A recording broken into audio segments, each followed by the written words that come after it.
Bonjour et bienvenue à votre cours de préparation culinaire du célèbre professeur Gastropovitch.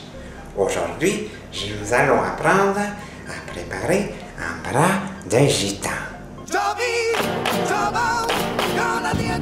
Non, pas celui-là, mais celui-là.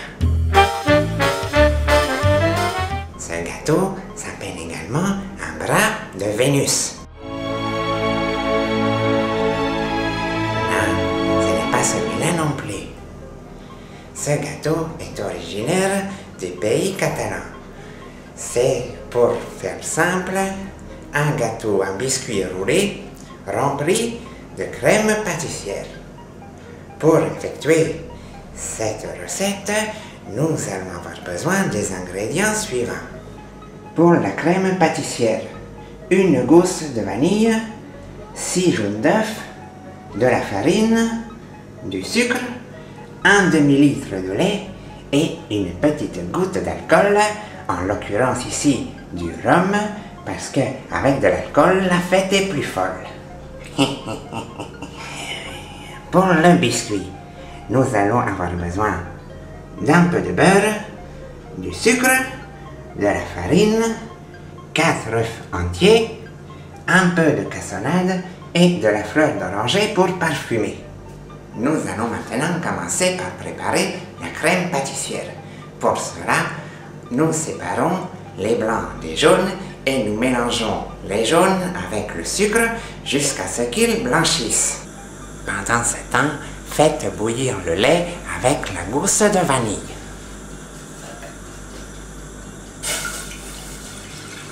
Voilà.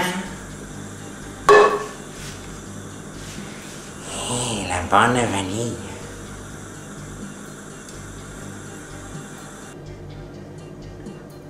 Quand les œufs sont blanchis, vous versez grossièrement la farine par-dessus et vous mélangez un petit peu. Maintenant, vous pouvez ajouter le lait bouillant et remuer la préparation.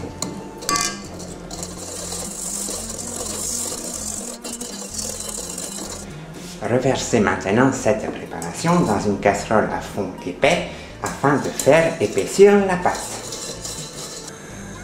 Faites réchauffer à feu très doux sans cesser de remuer jusqu'à ce que la pâte ait épaissi. Voilà. Au premier bouillon, vous pouvez arrêter de mélanger. La crème doit avoir cette consistance, ni trop dure, ni trop molle. Versez ensuite la crème pâtissière dans un bol recouvert d'un film de papier alimentaire, ceci afin d'éviter qu'une fine couche, une pellicule ou une peau, appelez ça comme vous voulez, se forme à la surface de la crème pâtissière. Une fois que votre crème pâtissière est recouverte du film alimentaire, laissez-la refroidir puis reposer une nuit au réfrigérateur. Le lendemain, quand vous l'aurez déballée, on pourra la refouetter de nouveau pour la rendre onctueuse et ajouter à ce moment 1 ou 2 cuillères de rhum. Chers amis, nous allons maintenant procéder à la fabrication du biscuit. Pour cela, vous commencez par, une fois n'est pas coutume, séparer les blancs des jaunes. Les blancs, vous les montez en neige ferme. Quant aux jaunes, comme d'habitude, ou au moins comme souvent, vous les faites blanchir avec le sucre. Allons-y. Une fois que l'on a blanchi les jaunes et le sucre, on peut ajouter le beurre.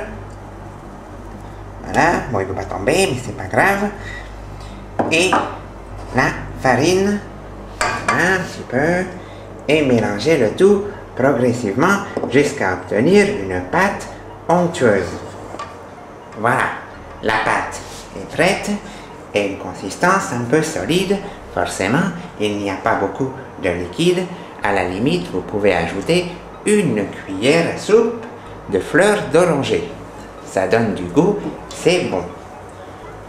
Voilà, on ajoute le blanc d'œuf et vous mélangez encore quelques instants. Si vous avez un robot, vous pouvez l'utiliser pendant quelques secondes, le temps que tout soit mélangé. Sinon, eh bien, vous le faites à la main, comme pour une mousse au chocolat.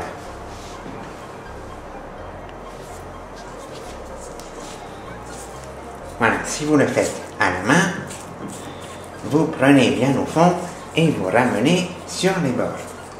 Voilà, hop, hop. Essayez de ne pas trop écraser les blancs, puisqu'on les a montés en neige juste avant, ce serait quand même dommage de tout gâcher.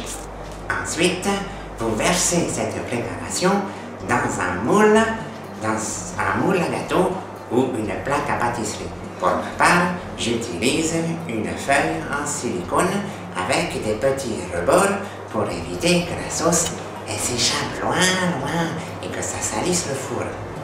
Veillez à étaler la pâte le plus uniformément possible. Une fois que vous avez terminé, vous pouvez enfourner votre biscuit pendant 7 minutes. Attention, pas plus. 7 minutes, c'est très rapide. Maintenant que la préparation est au four et que le biscuit cuit, vous pouvez continuer. Prenez un chiffon propre de préférence que vous imbibez d'eau et vous saupoudrez de cassonade de sucre. Ah, ça y est, la cuisson est terminée. Nous pouvons sortir le biscuit. Maintenant, vous démoulez le gâteau à l'envers sur le chiffon humide. Et hop, voilà. Si vous avez un moule en silicone, comme vous le voyez, ça se démoule tout seul. C'est vraiment très pratique et je conseille à chacun l'acquisition d'un de ces merveilleux moules. Surtout que de nos jours, il ne coûte pas le même prix qu'à mon époque. Ensuite, vous roulez le torchon en faisant attention de ne pas abîmer le biscuit. Voilà, le biscuit est bien roulé. Il faut maintenant attendre environ 15 minutes, le temps que le gâteau s'imbibe de la fleur d'oranger et du sucre, et en même temps, il aura pris cet aspect roulé, et c'est le résultat que l'on veut obtenir. Si vous essayez d'abord de mettre la garniture et rouler ensuite, eh bien essayez, mais ça ne sera pas réussi. Voilà. Voilà, après fouettage, la crème a retrouvé une certaine souplesse, exactement celle dont nous avons besoin.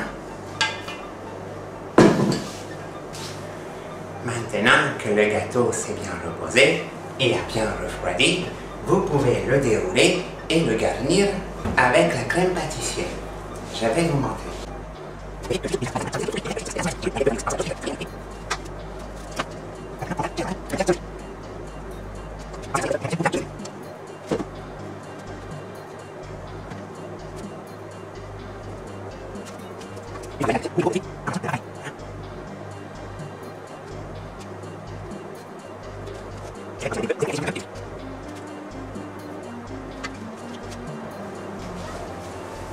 Maintenant que votre gâteau est terminé, vous le mettez au réfrigérateur pendant encore 12 heures à peu près, le temps que la crème elle imprègne bien le biscuit. Je vous retrouve demain. Je vous retrouve donc demain pour la finalisation et le dressage du bras de gitan. Non, toujours pas celui-là. Maintenant que votre gâteau s'est reposé une nuit au réfrigérateur, il est temps de procéder au dressage et ensuite à la dégustation. Pour le dressage, le plus simple est de saupoudrer de sucre glace et c'est tout. C'est déjà très bon et je vous le conseille. Pour ma part, aujourd'hui, nous allons tenter autre chose avec le petit peu de crème pâtissière que l'on avait conservé, vous vous en souvenez. Nous allons faire une crème brûlée. Je vais vous montrer. Voilà. Le biscuit est refroidi. Il est un petit peu dur, mais ça sera très bon. Vous prenez la crème pâtissière que vous étalez sur le biscuit. Je répète, cette étape est totalement facultative. Vous pouvez tout simplement saupoudrer du sucre glace. Vous saupoudrez de cassonade.